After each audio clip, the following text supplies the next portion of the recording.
دل نشیں انداز ہے، بڑا پیارا انداز ہے کہ ایک مشکل سے مشکل مسئلے کو بھی ایک آسان سے مثال میں جو ہے سمجھا دیا کرتے ہیں.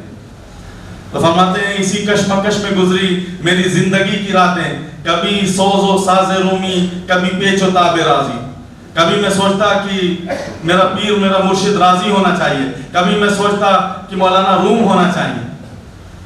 میں پریشان رہتا، ایک جد و جہد، ایک تجسس کرتا رہا، سوچتا رہا. فرمایا مرشد بنانا، کسی کو اپنا پیر بنانا کوئی معمولی کام نہیں ہے، دنیا آخرت کا معاملہ ہے. آج لوگ کسی کے دھکے سے جا کر بیعت کر لیتے ہیں، پیچھے والے نے دھکا دے دیا، بعد میں ایک مسئلہ پوچھتے پھرتے کہ میری بیعت بھی ہوئی کہ نہیں ہوئی. تو فرمایا تحقیق مقدم ہے، ضرور کرنا چاہیے. تحقیق مقدم ہے، ضرور کرنا چاہیے، لیکن جب تسلیم کر لو تو پھر تسلیم کے بعد تحقیق گمراہی بنتی ہے. تحقیق پہلے کر لو، اس کے بعد تسلیم کرو، اور تسلیم کر لیے تو پھر تحقیق مت کرو، تحقیق پھر گمراہی بن جائے. فرمایا دل اسے دو جو دلبر تو ہو، جو دلبر ہی نہ ہو اسے دل دینے کا فائدہ کیا. تو فرمایا کہ ایک مدت تک لوگ ریاض کرتے تھے، سوچا کرتے تھے کہ دل کسے دیں، کس کے حوالے اپنی اصلاح کا معاملہ کریں، کس کو اپنا مرشد بنائیں. تو خیر آخری میں جو ہے علامہ اقبال فرماتے ہیں کہ نہ مہرہ بازی ہے نہ مہرہ باقی، جیتا ہے رومی ہارا ہے راضی. میں نے رومی کو اپنا مرشد بنا لیا. تو فرمایا اس آیت کریمہ کا مفہوم، اس آیت کریمہ کی مثال ایک ان کے انداز سے سمجھ لیجئے، تمثیل سے سمجھ لیجئے. مولانا روم رحمۃ اللہ علیہ فرماتے ہیں کہ جزیرہ مصر میں، دیار مصر میں ایک جزیرہ تھا. وہاں کشتی اترتی تھی سال کی پہلی تاریخ کو. وہاں کے لوگوں کا نظم تھا، ان کا ایک رسم تھی، جو بھی تھا اس علاقے کو، اس جزیرے کے، کہ وہ جب ساحل پہ کوئی اترتا تھا، اس جزیرے پہ جب اترتا تھا تو وہ سال کی پہلی تاریخ کو جا کے وہاں کھڑے رہتے. جو پہلا شخص کشتی سے اترتا تھا وہ اس کو اپنا بادشاہ، اپنا حکمران بنا لیتے تھے، اپنا حکمران، اپنا بادشاہ بنا لیتے تھے. اور سال کی جب آخری تاریخ آتی تھی تو وہ اس کو اٹھاتے تھے اور اٹھا کر لے جا کے اسی جزیرے میں جو ہے پیچھے ایک بڑا بھیانک جنگل تھا، سال کی آخری تاریخ کو اس کو اس جنگل کے اندر زنجیروں میں باندھ کے جکڑ کر لے جا کر پھینک آتے تھے. یہ ان کی رسم تھی، ان کا اصول تھا. خیر ایک کشتی ایک سال کی پہلی تاریخ کو آئی، ایک شخص اس میں سے اترا، یہ لوگ سب کھڑے تھے، اس کو پکڑ لیا. اس کو پکڑا، پکڑنے کے بعد گارڈ آف آنر پیش کیا، پھول مالا کیا، بڑا سب کچھ کیا. وہ کہتا ہے یہ سب کیوں میرے ساتھ؟ کہ آج سے تم ہمارے بادشاہ ہو، ہمارے حکمران ہو، ہمارے خدا کہہ رہو، تم یہ ہو. کہنے لگے کہ نہیں میں تو کچھ نہیں ہوں، میں تو کچھ کام سے ادھر کے لیے آیا تھا. کہنے لگے وہ سب ہم نہیں جانتے، یہ ہمارا اصول ہے، ہم نے بس تم ہماری نظر میں آگے، بس آج سے تم ہی ہو، اب تم بھاگ نہیں سکتے. اور اس نے بھی دیکھا کہ ہاں بھاگنے کا کوئی راستہ تو ہے نہیں، یہ اتنے سب گھیر لیے. کہنے لگے کہ تم ہمارے بادشاہ رہو گے اور تم جب سال بھر تم تخت پہ بیٹھو گے، جو مرضی چاہیے تمہیں سب دیں گے، اور سال کی جب آخری تاریخ آئے گی تو وہ پیچھے ایک بھیانک جنگل ہے، ہم اس سے میں تمہیں لے جا کے چھوڑ آئیں گے. تو کہنے لگے کہ جب اس نے کہا تو میں تمہارا بادشاہ نہیں بنتا، کہاں کہ وہ موذی جان لیوا جانور ہے، وہاں کیوں چھوڑو گے مجھے، میں نہیں جانتا. کہنے لگے وہ سب ہم نہیں جانتے، تم بن گئے ہو، بس بات ختم، تم ہمارے بادشاہ بن گئے ہو، بس بات ختم. لیکن مولانا روم رحمۃ اللہ علیہ فرماتے ہیں کہ وہ دانا بینا شخص تھا، بڑا علم والا، بڑا فہم والا تھا. اس کو لوگوں نے، اس نے کہا اچھا ایک بات بتاؤ، میری ساری باتیں مانو گے؟ کہہ رہے ہیں کہ اس جو ہمارا جو یہ اصول ہے، جو نظم ہے، اس میں تم ترمیم نہیں کر سکتے، اس میں کوئی چینج نہیں کر سکتے. باقی جو خدمت ہے اور جو کچھ ہے، انتظامیہ جو کچھ ہے، تم جو بولو گے ہم سب کریں گے، بس یہ قانون میں تم ترمیم نہیں کر سکتے جو ہماری سال کی پہلی اور آخری تاریخ والا ہے، باقی اس کے علاوہ جو چاہو سب کریں گے. کہ اللہ اچھا چلو ٹھیک ہے. وہ گیا اور آنے کے بعد تخت پر بیٹھ گیا. تخت پر بیٹھ گیا. اس سے پہلے بھی جتنوں کو پکڑا تھا وہ سب آتے تھے اور تخت پر بیٹھتے تھے اور عیش و عشرت کرتے تھے، اور باقی پچھلا سب بھول جاتے تھے، اور یہ لاؤ وہ لاؤ، اپنے عیش و عشرت کا سامان سال بھر تک کرتے تھے. آخری میں زنجیروں میں جکڑ کر انہیں جنگل میں لے جا کے پھینکا جاتا تھا. یہ جب آیا تخت پر بیٹھا تو پہلے ہی دن اس نے جو ہے بلدیہ کے ملازمین کو بلایا. سارے بلدیہ والے آ گئے. کہ لے جاؤ ایک کام کرو، پیچھے جو جنگل ہے جس میں لوگوں کو لے جا کے بادشاہوں کو چھوڑا کرتے ہو، اس جنگل میں جا کر جتنے اس کے موذی جانور ہیں، جتنے بھیانک جانور ہیں، سب کو قتل کرو، سانپوں کی بلوں کو بند کرو. معمار کے گروہ کو بلایا. فرمایا جاؤ اس میں جا کر چشمے نکالو، کنویں کھودو، اور محل تیار کرو. اور مالی کے گروہ کو بلایا, فرمایا جاؤ اس باغ میں, اس جنگل میں جا کے پھلدار پھولدار اشجار لگاؤ, درخت لگاؤ. سال بھر یہ لوگوں کو بلاتا رہا, کرواتا رہا, اور روزانہ نوٹس کرتا تھا, روزانہ لوگوں سے خبر لیتا تھا آج کیا کیا, آج کیا کیا. ہر ایک جتنے بلدیہ والے تھے اور مالی تھے اور سب سے جو ہے روزانہ خبر لیتا رہا, اور یہ اسی فکر میں لگا رہا. تو فرمایا جب سال کی آخری تاریخ آئی, جب سال کی آخری تاریخ آئی تو اس کو لوگ زنجیریں لے کر آئے, اس علاقے جو جزیرے کے سب لوگ تھے زنجیریں لے کر آئے, اور لے کر آنے کے بعد اس کو زنجیریں پہن لائے کہ نہیں زنجیریں مت پہناؤ, میں خود اٹھ کے چل کے جاؤں گا, میں خود اٹھ کے چل کر جاؤں گا. کیوں؟ کیونکہ اب وہ ایک بھیانک جنگل نہیں رہا, اب وہ بہترین محل, ایک بہترین باغ بن چکا تھا. تو فرمایا بندہ کافر اس دنیا کے تخت پر بیٹھ کر اس دنیا کی عیش و عشرت سے متمتع ہوتا رہتا ہے, اس کی لذتیں اٹھاتا رہتا ہے, لیکن بندہ مومن اس دنیا کے تخت کے اوپر بیٹھ کر اپنی عمل کے لشکر بھیج کر اپنے قبروں کے بلوں کو بند کرواتا ہے, سانپوں اور بچھوؤں کو اور اژدہوں کو کٹواتا رہتا ہے.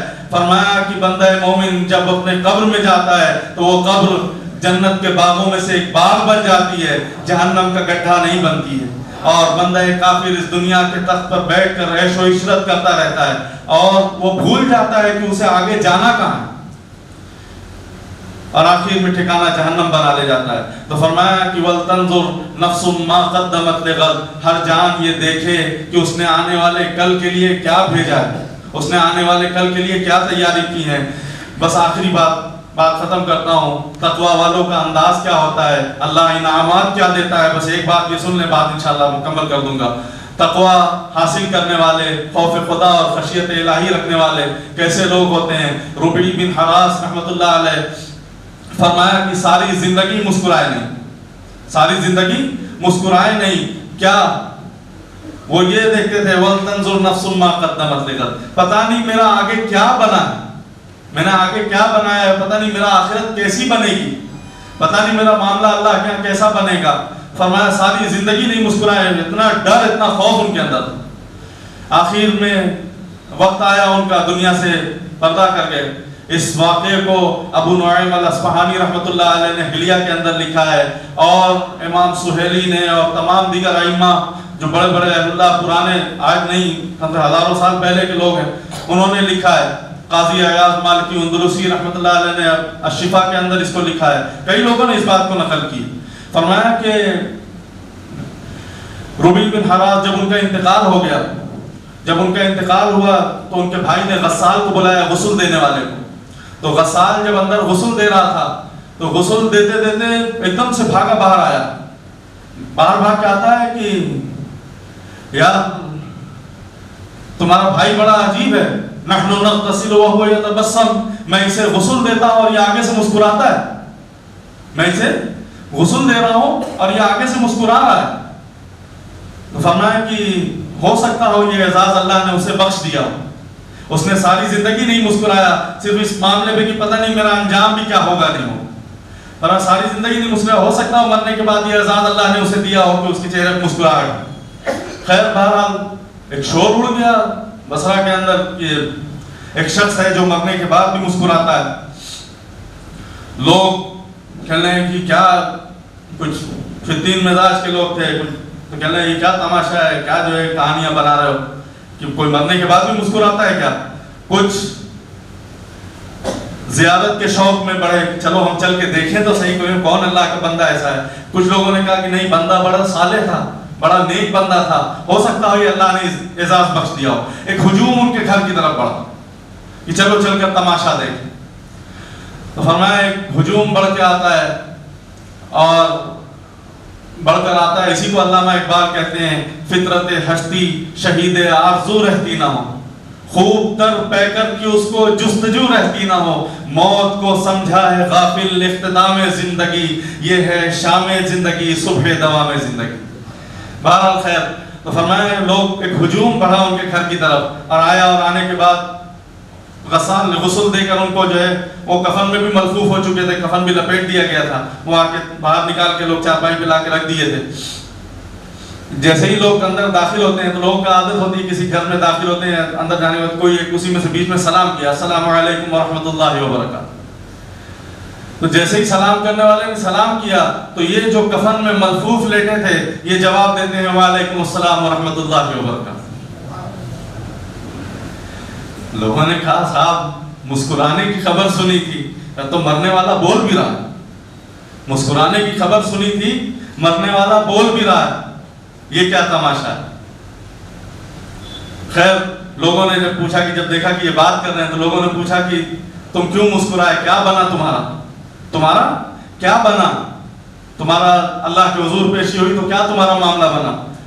تمہارے اللہ نے کیسے تمہارا استقبال کیا؟ تو فرماتے ہیں استقبلنی ربی غیر غضبان، میرے رب نے میرا استقبال ایسے کیا کہ اس کے وجہ نور پر کوئی جلال نہیں تھا۔ واستقبلنی بروح وریحان، اس نے روح و ریحان کے پھول میرے گلے میں ڈالے۔ فرمایا کہ میرے اللہ نے میرا استقبال ایسا کیا کہ اس کے وجہ نور پہ کوئی جیس و غضب، کوئی جلال نہیں، اور اس نے روح و ریحان کے پھول میرے گلے میں ڈالے۔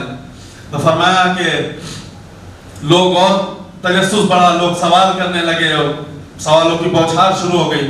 فرمایا جب ابو نعیم الاصفہانی فرماتے ہیں جب کلام طول پکڑنے لگا، باتیں جو ہے زیادہ ہونے لگیں تو ایک دم سے چیخ کر کہتے ہیں عجلوا بی ولا تؤخروا بی لأن ابو القاسم ينتظر الی الصلاۃ، دیر نہ کرو، جلدی کرو، دیر نہ کرو، مجھے جلدی جنازہ گاہ تک لے جاؤ، سرور انبیاء سرکار دو عالم صلی اللہ علیہ وسلم میرے جنازے کے انتظار میں کھڑے ہیں۔ فطرت ہستی شہید آرزو رہتی نہ ہو، خوب در پہ کر کی اس کو جستجو رہتی نہ ہو، موت کو سمجھا ہے غافل اختتام زندگی، یہ ہے شام زندگی صبح دوام زندگی۔ یہ لوگ مرتے نہیں ہیں، نہیں سمجھ میں کسی کو شاید اشکال پیدا ہوگا تو ایک حدیث جوڑ دوں۔ حضور نے فرمایا کہ موتو قبل ان تموتو، مر جاؤ اس سے پہلے کہ موت آ جائے، اس سے پہلے کہ موت آ جائے۔ پڑھے لکھے لوگ مجمع کے اندر ماشاءاللہ بیٹھے ہوں گے، نوجوانہ بیٹھے ہوں گے، بوڑھے بھی۔ آپ الجبرا پڑھا ہے کوئی؟ الجبرا پڑھے ہوگے نا، اس کے اندر کیا ہوتا ہے؟ مائنس کو جب مائنس سے ملاتے تو کیا بنتا ہے؟